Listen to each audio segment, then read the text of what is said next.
하단에 이제 5 기한의 이익이 나오죠. 자, 이런 문제입니다.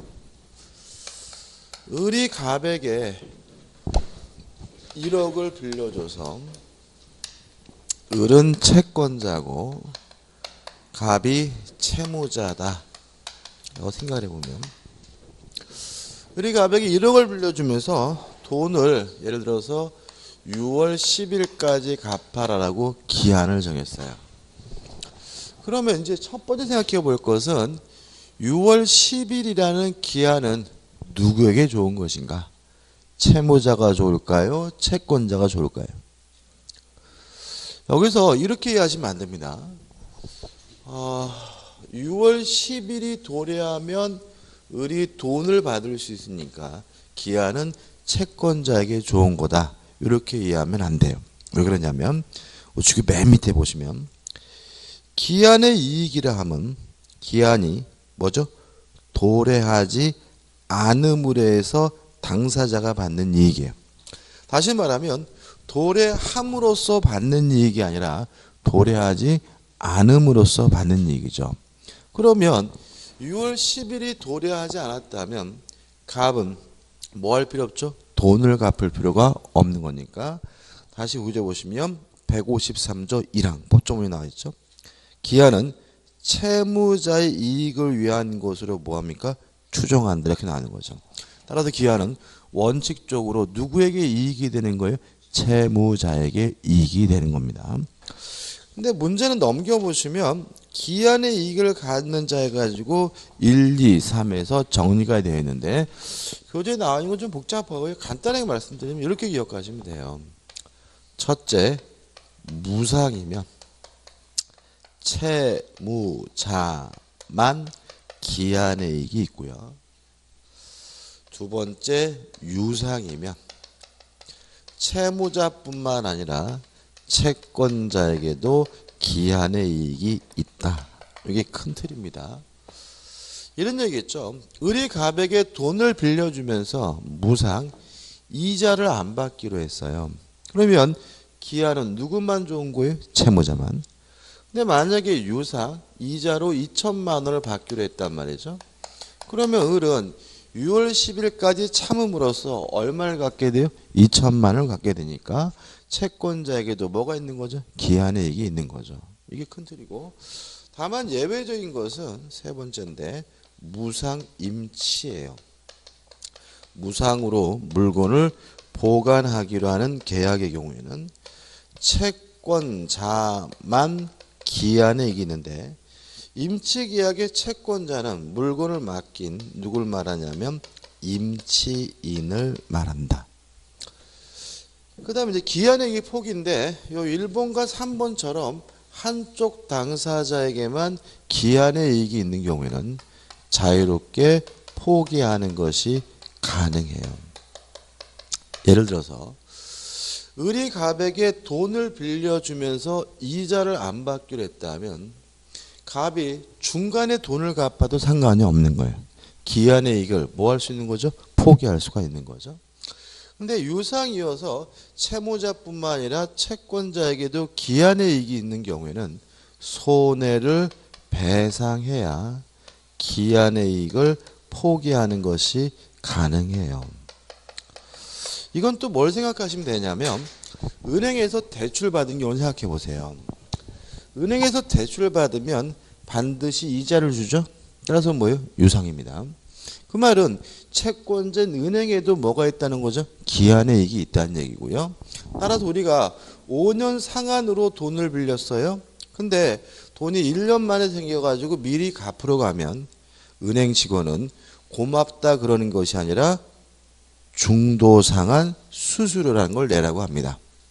그 중도상한 수수료가 뭐냐면 자신에게도 기한의 이익이 있으니까 뭘 해달라는 거죠? 손해배상을 해달라는 얘기예요.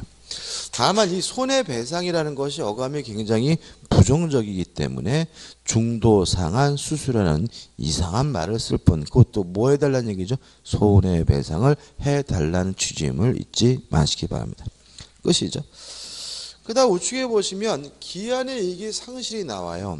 상실 사유가 있는데 총 4가지죠. 갑, 채무자가 담보를 손상 감소 멸실하게 한 때는 기한이익을 상실합니다. 채무자가 담보 제공의 의무를 이행하지 아니한 때도 기한이익을 상실하고요.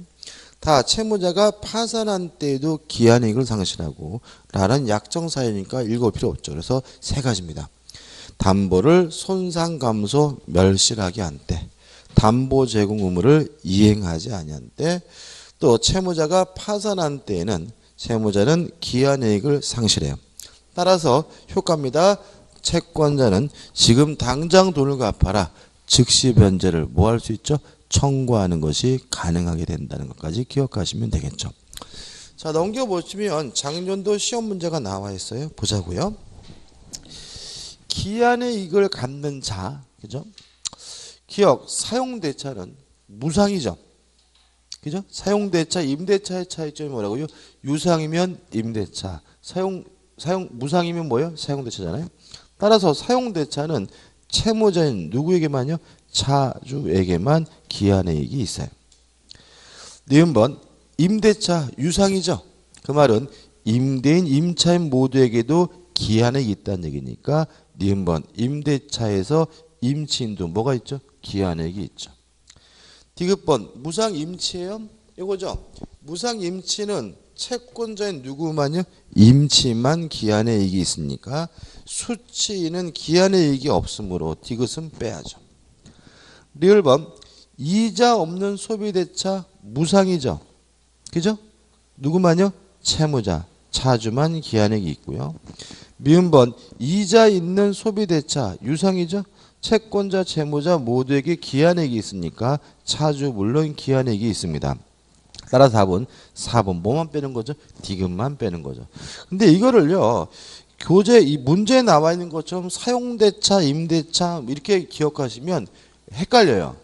왜 그러냐면 같은 말이 반복이 되니까. 그래서 굉장히 헷갈리니까 어떻게 기억한다고요? 요렇게. 무상이면 뭐요? 채무자. 유상이면 채무자, 채권자 모두. 무상 임치는 뭐죠? 채권자인 임치만. 이렇게 기억하셔야 된다는 거 주의하시기 바랍니다. 끝이죠. 자, 이제 어디로 갈 거냐면요. 313페이지에 기간으로 갑니다. 기간.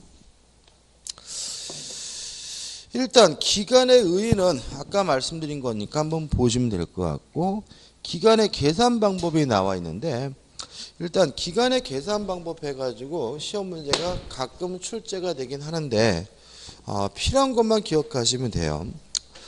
일단 자연적 계산 방법 해가지고 즉시 계산한다 뭐 의미 없고, 역법적 계산 방법에서 157조가 나오죠. 제가 한번 읽어볼게요. 기간을 일주, 월 또는 연으로 정한 때에는 기간의 초일은 산입하지 아니한다. 우리가 초일 불산입의 원칙이라고 해요. 그래서 첫째 날은 뭐 하지 않습니까? 산입하지 않는다. 이게 뭐예요? 원칙이에요. 그 다음에 158조가 나오죠. 연령 계산에는 출생일을 뭐예요? 산입한다. 다만 예외가 있다는 거죠. 예외.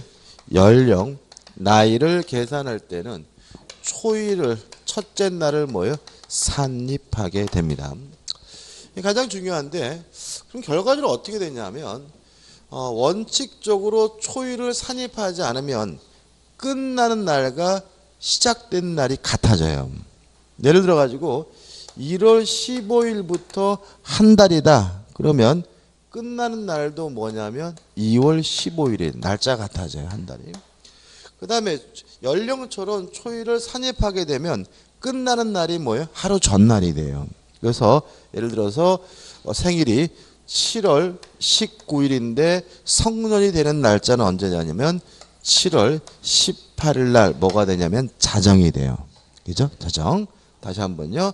원칙에 따라서 첫째 날을 뭐 하잖아요? 산입하지 않으면 시작하는 날짜와 끝나는 날짜가 어떻게 해요? 동일하게 되고요. 그 다음에 연령처럼 초일을 뭐 하게 돼요? 산입하게 되면 끝나는 날이 뭐죠? 하루 전날이 된다는 거 요거 하나 주의하시기 바라고. 그 다음에 넘겨보시면 기간의 만료점 해가지고 159조가 나오고 160조가 나와 있는데 160조에서 우리가 신경 써야 될 것은 사망을 보시면 월도 연으로 정한 경우에 최종의 월에 해당한 일이 없는 때에는 그 월의 말일로 기간이 뭐죠? 만료한다. 이렇게 나와 있죠. 그죠? 자, 그러면 이런 얘기입니다. 예를 들어서 세 번째입니다.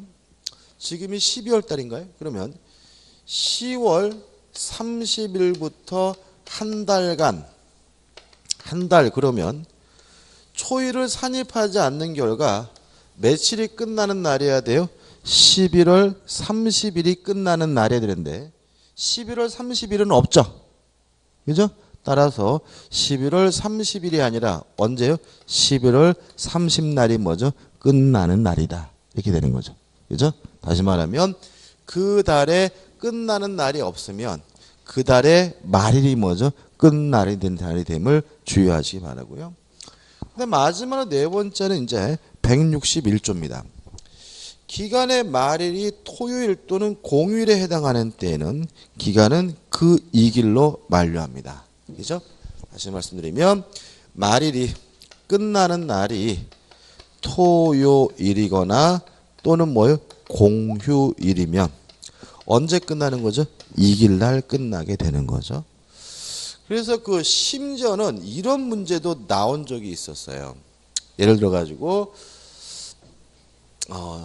2월 27일이 말일인데 요 날짜가 예를 들어서 일요일이다. 그 다음에 날짜는 어떻게 되느냐면 1월 30일부터 한 달간 이렇게 했어요. 그죠? 한번 생각해 보자고요. 1월 30일부터 한 달간이면 2월 30일이어야 되겠죠? 근데 2월 30일이었고 2월 27일이 말이니까 2월 27일 끝나야 되나요? 아니라는 거죠. 그 말일이 뭐예요? 일요일이니까 이 길이죠. 근데 이 길도 공휴일이에요. 3일절이잖아요. 그죠? 그러니까 뭐예요? 요거는 뭐죠? 끝나는 날이 며칠이요? 3월 2일이다. 이렇게도 낸 적이 있어요. 그러니까 우리가 3일절 날이 공휴일이라는 거는 대한민국 국민님 어때요? 다 아는 뭐예요? 상식이니까. 요렇게도 낼 수가 있으니까 주의하시 바라고. 아무튼 끝나는 날이 뭐예요? 토요일이거나 공휴일이면 그 다음날 뭐 하게 돼요? 끝나게 된다는 거죠. 요 네 가지만 기억하시면 돼요. 그죠? 첫째, 날 기간을 계산할 때는 원칙적으로 첫째 날을 뭐죠? 산입하지 않습니다. 따라서 시작일과 끝나는 날이 어떻게 같아지게 되고요. 다만 나이를 계산할 때는 뭐예요? 초일을 산입합니다. 따라서 끝나는 날이 뭐죠? 하루 전날이 되고요. 다만 끝나는 날이 없는 경우에는 그 달 말일이 뭐예요? 끝나는 날이 되고요. 끝나는 날이 토요일이거나 공휴일이면 이길 날 뭐예요? 끝나는 날이 됨을 주의하시기 바랍니다. 우측에 2015년 전 문제 나오는데 굉장히 쉽게 나왔어요. 근데 이것도 틀리신 분이 되게 많아요. 자, 보자고요. 기한에 관한 설명을 옳지 않은 것은 1번 기간을 시분초로 정한 때는 즉시로 기산한다. 맞겠죠? 2번 채무자가 담보 제공의 의무를 이행하지 않으면 채무자는 기한의 이익을 주장하지 못한다. 맞죠? 왜냐하면 담보 제공 의무를 이행하지 않으면 기한의 이익을 뭐예요? 상실하니까요. 4번부터 볼게요. 4번 기간의 말일이 공휴일인 2015년 5월 5일이면 그 기간은 그 다음 날로 만료한다. 맞죠? 요일까지 넣어놨어요. 그죠? 요일이 뭐면 안 돼요? 토요일, 일요일이면 안 되니까. 5번 시기 있는 법률행위는 기한이 도래한 때로부터 그 효력이 생긴다. 맞아요. 그죠? 시기는 뭐죠? 도래하면 효과가 생기는 거니까요. 답은 3번이에요. 이게 왜 틀렸냐면은 3번 보시면 2015년 5월 30일 10시부터 1개월이라고 한 경우 2015년 6월 30일 10시에 기간이 만료한다. 뭐가 돼요? X죠. 왜냐하면 초일을 산입하지 않는 결과 끝나는 날과 시작한 날이 어떻게 해요? 같아야 돼요. 그래서 결국은 6월 31일 0시가 되는 거예요. 다시 말하면 6월 30날 자정 24시가 돼야 되기 때문에 이 3번이 뭐가 돼요? X가 되는 거죠. 이해되시죠? 그죠? 이 정도만 이해하시면 됩니다. 자, 넘겨보시면 이제 끝이고, 이제 뭐가 나옵니까? 소멸시효가 나옵니다. 소멸시효는 대단히 중요합니다. 중요하고 시험 문제가 한 문제가 아니라 여러 문제가 나오게 되는데 좀 까다롭고요. 솔직히 말씀드리면 제가 교재를 너무 어렵게 썼어요. 너무 어렵게. 그래서 지나치게 어렵게 쓴 감이 있고 좀 후회하고 있는데, 이것도 교재에 나와 있는 걸 답으란 얘기는 아니니까 제가 체크해 드리는 것만 정확하게 이해하시면 돼요. 처음에 이제 개념부터 생각을 해보죠. 개념.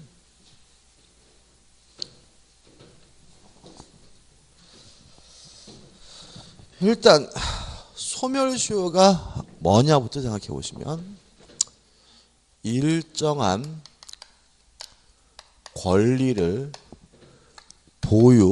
가지고 있고요. 그 권리 행사가 가능해요. 가능한데도 일정 기간 행사하지 않으면, 불행사하면 권리 자체가 소멸되게 되는데, 이러한 제도를 뭐라 그러냐면 소멸시효라고 해요. 오늘 제가 오면서 라디오 들으니까 이런 게 나오더라고요. 이분이 이제 40년 전에 별거를 한 거예요. 40년 전에. 대단하시죠, 그죠? 그러니까 40년 전에 왜 별거했냐면, 영감탱이죠, 그죠? 영감이 바람이 나가지고 세컨드를 얻어가지고 새 살림 차리는 바람에 40년 전부터 별거하고 있었어요. 이혼은 안 하고. 근데 이 영감탱이가 최근에 죽었대요. 죽으니까 이분이 그 세컨드, 그 상대방 여자를 상대로 불법 행위를 원인으로 손해배상해달라고 청구를 했어요. 무슨 말이겠어요, 그죠? 자, 어떤 상황이 있죠? 영감이 뭐죠? 바람이 나가지고 40년 전에 뭐죠? 별거를 시작해. 이혼은 안 했어요, 그죠? 안 한 상태에서 영감이 죽고 나서 40년이 되고 나서 그 여자한테 불법 행위를 원인으로 손해배상을 청구했어요. 받아들일까요? 받아들이지 않을까요?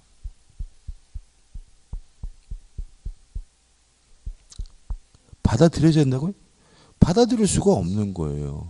왜냐하면 권리라는 것은, 특히 불법 행위로 인한 손해배상 채권은 채권이거든요. 소멸시효 기간이라는 게 있는 거예요. 40년은 이미 다 지난 거예요.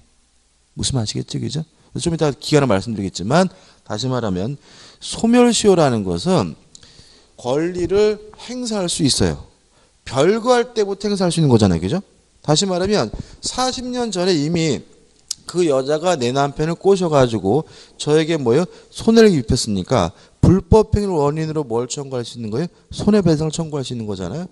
근데도 일정 기간 뭐 하지 않고 있었어요? 행사하지 않고 있었어요. 그러니까 그 손해배상 청구권은 소멸됐기 때문에 더 이상 뭐 할 수 없는 거죠? 청구할 수가 없다. 이런 제도들을 우리가 뭐라 하냐면 소멸시효라고 해요. 이해되시죠? 그죠? 이거 마음에 안 든다고 기억 안 하시면 안 돼, 그죠? 재밌는 거는 우리가 일정 기간이 지났다는 이유로 뭐가 없어진 거 우리 국민이 되게 싫어해요. 특히 싫어하는 게 뭐냐면 공소시효. 그죠? 몇 년 지났더니 범죄를 저질러도 처벌을 안 한다. 이런 거지 같은 법이 다 있느냐 해가지고 난리가 나가지고, 살인죄로서 사형에 해당하는 범죄는 지금 공소시효가 없어요. 없고, 몇 가지 없긴 하지만 지금도 공소시효라는 건 분명히 있어요. 그죠? 소멸시효도 마찬가지입니다. 일정 기간 지나면 권리란 더 이상 뭐 하지 못해요? 행사하지 못하는데, 이게 뭐예요? 소멸시효인 거예요. 자, 그럼 생각해 보자고요. 첫째, 요 일정한 권리, 소멸시효에 걸리는 권리가 뭐가 있느냐? 채권과 용익물권만 소멸시효에 걸려요. 채권과 뭐라고요? 용익물권만. 따라서 소유권, 점유권, 담보물권은 소멸시효에 걸리지 않아요. 뭐와 뭐만요? 채권과 용익물권만 소멸시효에 걸려요. 그 다음에 일정 기간이 어떻게 되느냐. 채권은 원칙적으로 10년이에요. 다시 말하면 채권은 몇 년 동안 행사할 수 있어요? 10년. 다만 예외적으로 3년짜리도 있고 1년짜리도 있는데 좀 이따 봐야 될 거고, 특히 조심할 것은 지금 방금 말씀드린 건데, 불법행위를 원인으로 한 손해배상 채권은 둘로 나뉘어요. 안 날로부터, 안 때부터 3년, 또는 불법 행위 시부터 10년이에요. 요 둘 중에 하나로 지나게 되면 더 이상 불법 행위를 원인으로 뭘 청구할 수 없어요? 손해배상을 청구할 수가 없는 거예요. 따라서 그 할머니는 안 날로부터 명백히 3년 지났죠? 그죠? 또 별관 때부터 40년 지났다는 말은 불법 행위 시부터 뭐죠? 이미 10년이 지났다는 거죠. 그래서 더 이상 그 손해배상은 뭐 할 수 없어요? 청구할 수 없어요. 그죠? 다시 한번요. 채권은 원칙이 몇 년이요? 10년. 3년짜리도 있고 1년짜리도 있고, 특히 조심할 것은 불법 행위를 원인으로 한 손해배상 채권은 안 날로부터 3년, 행위 시부터 뭐죠? 10년. 지나면 더 이상 행사할 수가 없고요. 그 다음에 용익 물권은 몇 년이냐면 20년이에요. 자, 그러면 이런 얘기입니다. 원칙까지 말씀드리면 채권을 가지고 있는 사람이 채권 행사가 가능한데도 원칙 몇 년이죠? 10년 동안 행사하지 않으면 채권이 소멸되게 되는데, 이걸 우리가 뭐죠? 소멸시효라고 하는 거죠. 그다음 추가될 게 여기까지입니다. 자, 소멸시효가 완성이 되려면 권리 행사가 가능해야 돼요. 따라서 소멸시효의 기산점은 권리 행사 가능 시부터입니다. 기산점이라는 말은 시작점이라는 얘기거든요. 다시 말하면 권리가 있다 하더라도 권리를 행사할 수 없다면 소멸시효가 뭐 되지 않아요? 시작도 안 돼요. 따라서 권리 행사가 가능한 때부터 소멸시효가 뭐가 돼요? 시작이 되는 거고요.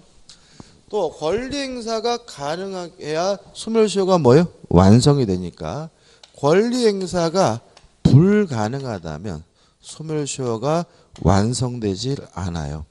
이걸 우리가 뭐라 그러냐면 소멸시효의 정지라고 해요. 다시 한번요.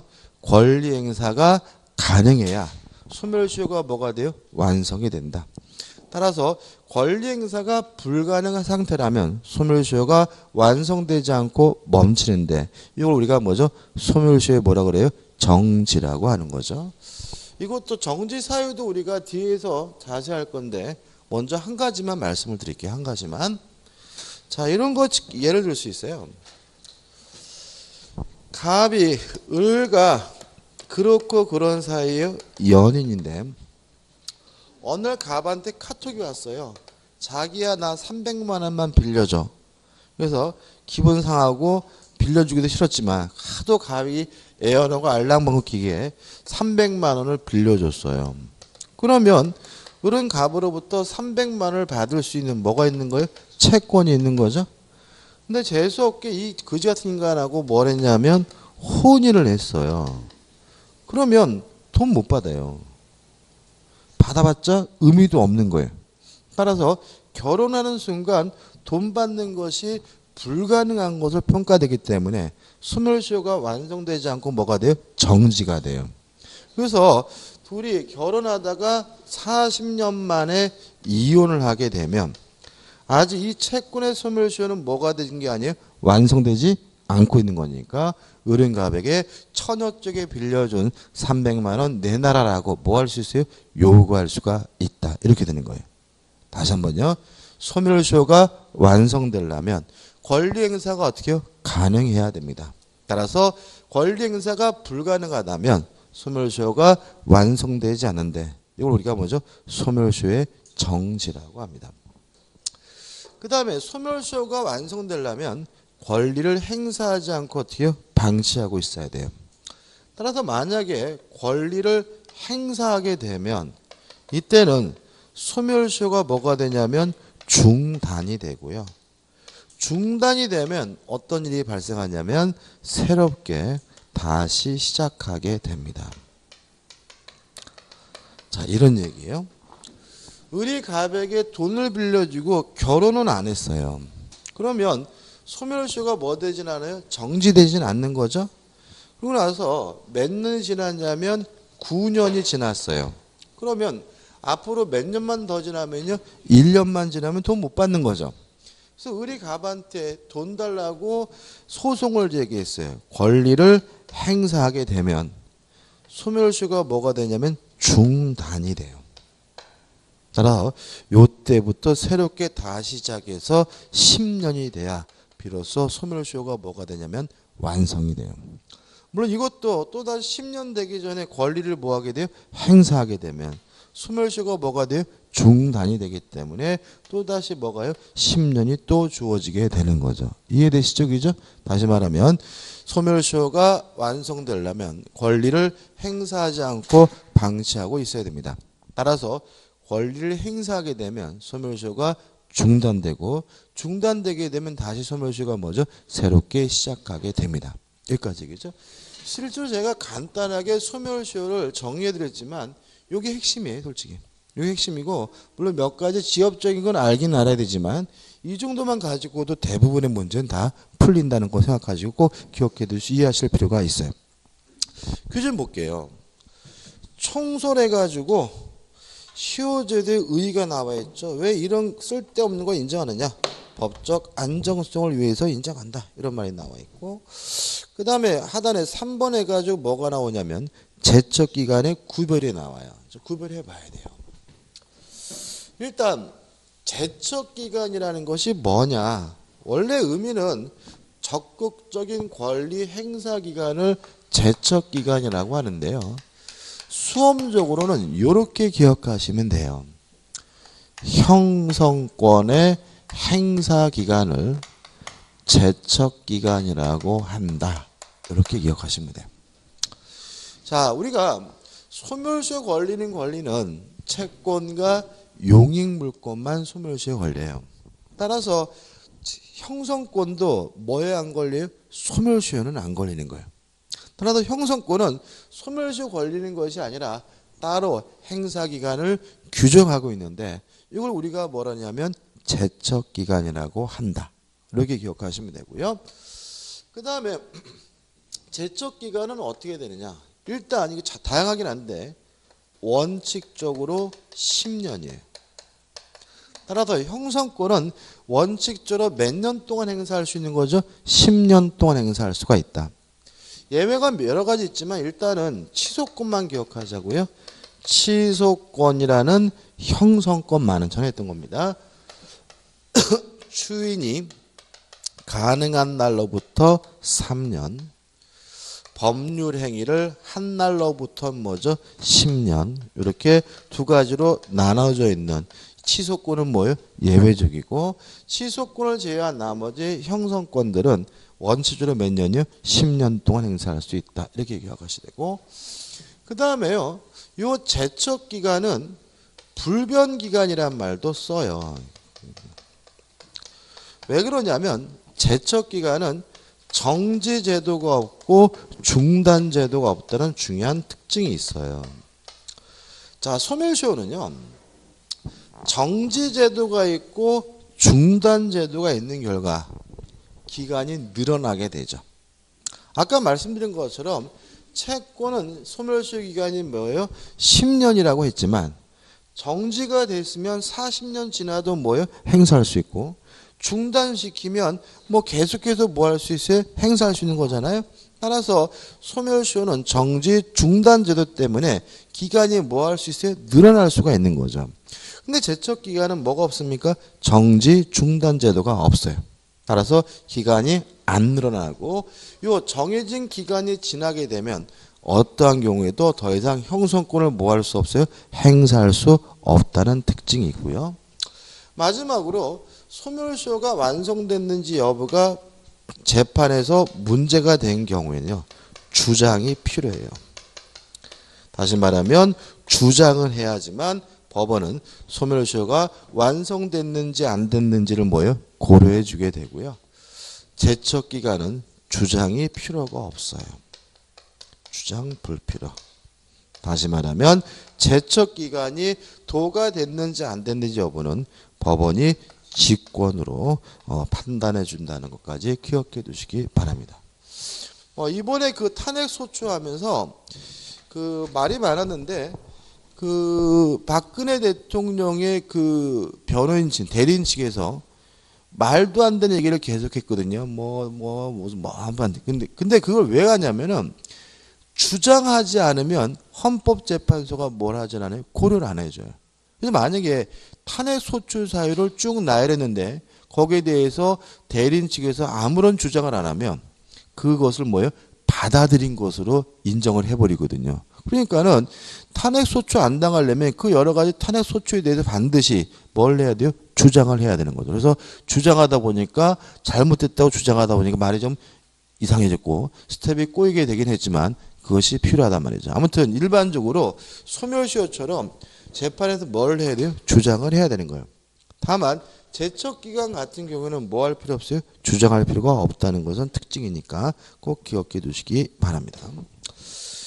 그래서 우측에 보시면 박스 판례 읽을 필요 없습니다. 좀 너무 제가 욕심이 강한 것 같고 그 다음에 그 오른쪽에 있는 페이지 전체는 다 볼 필요가 없어요. 볼 필요 없고 넘겨보시면 소멸시효와 차이점이 나와 있는데 제가 말씀드린 것과 차이점이 있으니까 한번 보시기 바래요. 그죠? 예. 여기 있잖아요.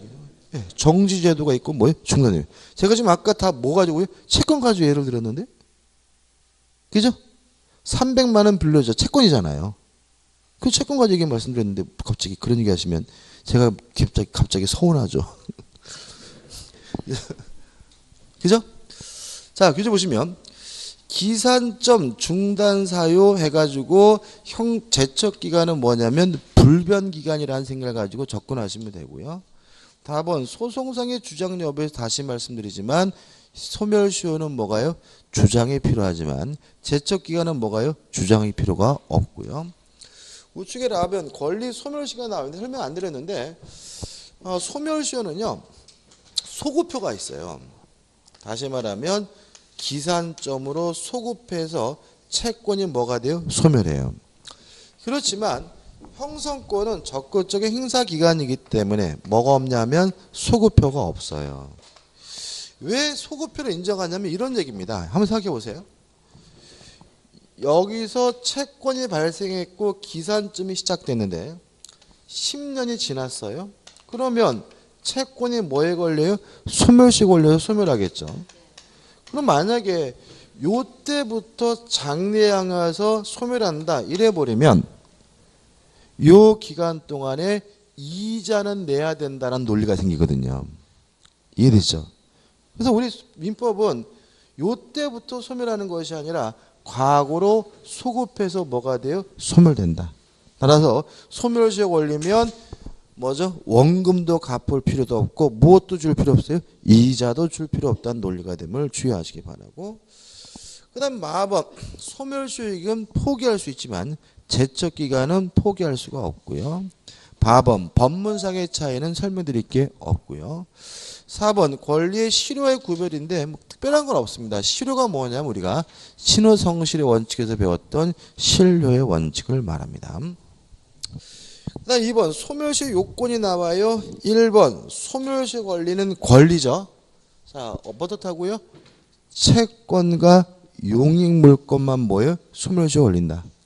따라서 2번 소멸시 걸리지 않는 권리 소유권 소멸시 걸리지 않고요. 소유권에 기한 물권도 청유권도 뭐에 걸리지 않아요? 소멸시 걸리지 않고요. 상린관계상의 권리도 다 소유권의 내용이기 때문에 소멸시 안 걸리고 공유물 분할 청구권은요. 우리 뒤에서 하겠지만 형성권이에요. 형성권이기 때문에 뭐에 안 걸려요? 소멸시 걸리지 않고요. 그 다음 넘겨보시면 동시이해 항변권이나 최고 검색 항변권, 담보물권, 점유권 다 뭐에 걸리지 않아요? 소멸시 걸리지 않아요. 그래서 나눠놨지만 우리는 뭐만 확고하게 기억하시면 돼요? 채권과 용익물권만 소멸시효 걸린다. 채권과 용익물권이 아닌 나머지 것, 소유권, 점유권, 담보물권 뭐에 걸리지 않아요? 소멸시효 걸리지 않고 형성권, 항변권도 뭐에 안 걸려요? 소멸시효 걸리지 않는다. 중요한 것이 이제 바와 사가 나와요. 이 사는 제가 다음 주에 취득시효 할 때 설명드릴 거고 오늘은 바를 좀 볼 거예요. 바를. 자, 이게 어떤 문제냐면은 좀 설명이 좀 필요한데 중요한데 물권적 청구권이 뭐냐면요. 물권으로부터 발생하는 청구권을 물권적 청구권이라고 하고요. 중요한 특징은 뭐에 걸리지 않냐면 소멸시효 걸리지 않아요. 그 다음에 채권적 청구권이 뭐냐면 채권으로부터 발생하는 청구권을 말하고요. 물론 이건 뭐예요? 채권이니까 뭐에 걸려요? 소멸시효에 걸리고 기간은 몇 년이에요? 10년인 거죠. 그래서 만약에 그 청구권이 물권적 청구권이 아니라 채권적 청구권으로 평가된다면 뭐에 걸려야 돼요? 소멸시효에 걸려야 되고요. 그 다음에 물권적 청구권이냐 채권적 청구권을 구별하는 방법은요. 어떻게 판단하냐면 물권이 있는 사람이 청구하고 있다면 그 사람의 청구권은 뭐예요? 물권적 청구권이고요. 물권이 없는 사람이 청구하고 있다면 그 사람의 청구권은 뭐예요? 채권적 청구권이에요. 다시 말하면 물권적 청구권은 물권으로부터 발생하는 청구권이기 때문에 반드시 그 사람에게 뭐가 있어야 돼요? 물권이 있어야 된다는 거예요. 그래서 물권이 있는 사람이 청구하면 뭐예요? 물권 청구권인데 뭐에 걸리지 않습니까? 소멸시효 걸리지 않고요. 물권이 없는 사람이 청구하면 뭐예요? 채권 청구권인데 그 사람의 청구권은 뭐에 걸립니까? 소멸시효에 걸리는 거예요. 그죠? 자, 그럼 생각을 해보자고요. 생각을.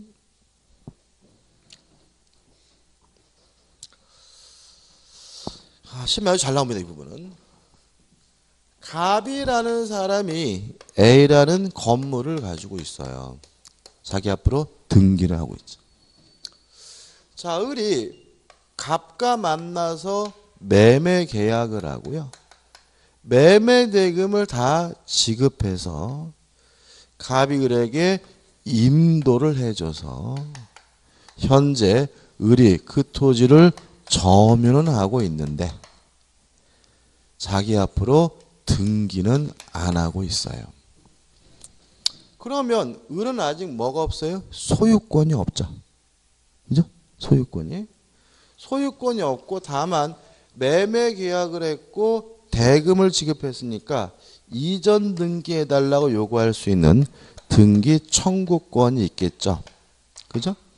그러면 이때 이 매수인 을의 등기 청구권은 물권적 청구권이겠어요? 채권적 청구권이겠어요? 채권적이죠. 그죠? 아직 뭐가 없다고요? 소유권이 없으니까. 따라서 이 을의 등기 청구권은 법적 성질이 물권적 청구권이 아니라 뭐예요? 채권적 청구권이니까 원칙 뭐에 걸리는 거죠? 소멸시효에 걸려야죠.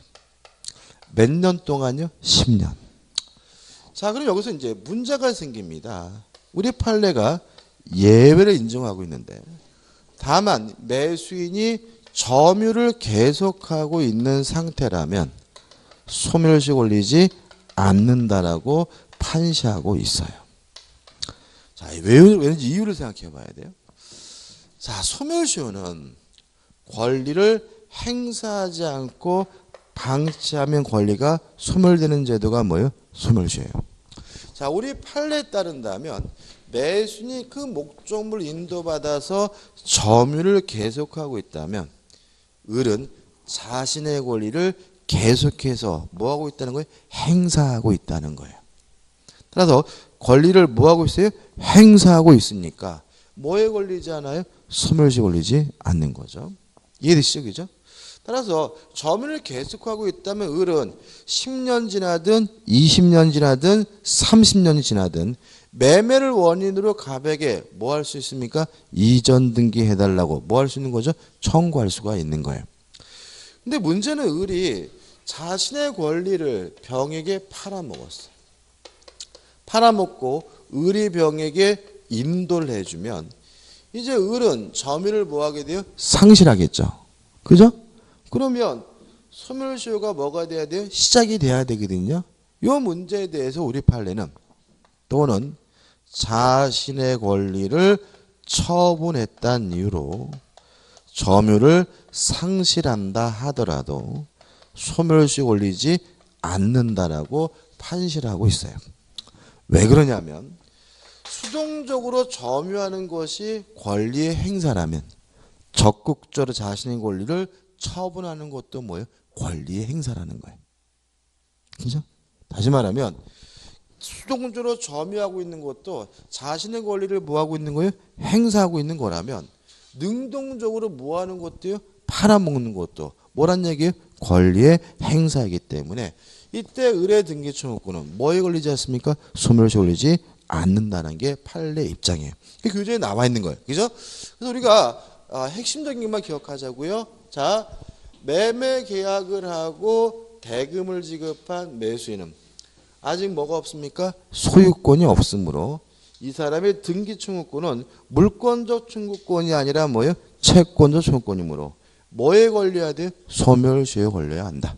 다만 점유를 계속하고 있거나 권리를 처분했다는 이유로 점유를 상실한 경우는 뭐에 걸리지 않습니까? 소멸시효에 걸리지 않는다. 왜냐하면 점유를 계속하는 것도 권리 행사고 권리를 팔아먹는 것도 뭐예요? 권리 행사이기 때문에 끝입니다. 자, 우측에 기본 요제 풀어볼게요. 작년도 문제죠. 소멸시효의 대상이 되는 권리에 관한 설명을 오는 거죠. 그럼 이런 거 나오면은 이거를요 메모를 좀 하세요. 매매를 뭐라고요? 채권과 용익물권 이렇게 옆에다 메모하시면 안 틀려. 근데 이거를 그냥 대충 눈으로 풀면은 이게 순간적으로 엉뚱한 생각을 해가지고 틀리게 돼요. 1번 유치권은 담보물권이죠. 따라서 뭐에 걸리지 않아요? 소멸시효 걸리지 않아요. 왜요? 채권과 용익물권만 뭐에 걸려요? 소멸시효 걸리니까. 따라서 유치권은 소멸시효 걸린다. X죠. 2번 소유권에 기한 물권적 청구권. 물권적 청구권도 뭐에 걸리지 않아요? 소멸시효 걸리지 않죠? 2번도 뭐예요? X고. 3번 공유물 분할 청구권은 뭐라고요? 형성권이에요. 따라서 뭐에 걸리지 않습니까? 소멸시효 걸리지 않고요. 4번 근저당권 설정 약정에 의한 근저당 설정 등기 청구권. 자, 그럼 보자고요. 이 근저당 설정 등기 청구권은 물권적 청구권이에요? 채권 청구권이에요? 자, 설정 계약을 했다고 근저당권이 있나요? 아니잖아요. 매매 계약했다 그래서 아직 뭐가 없는 것처럼요? 소유권이 없는 것처럼 설정 계약을 했다 그래서 뭐가 있는 건 아니에요? 저당권이 있는 건 아니죠. 등기해야 비로소 뭘 갖는 거예요? 저당권을 갖는 거죠. 따라서 이때 등기청구권은 물권적 청구권이 아니라 뭐예요?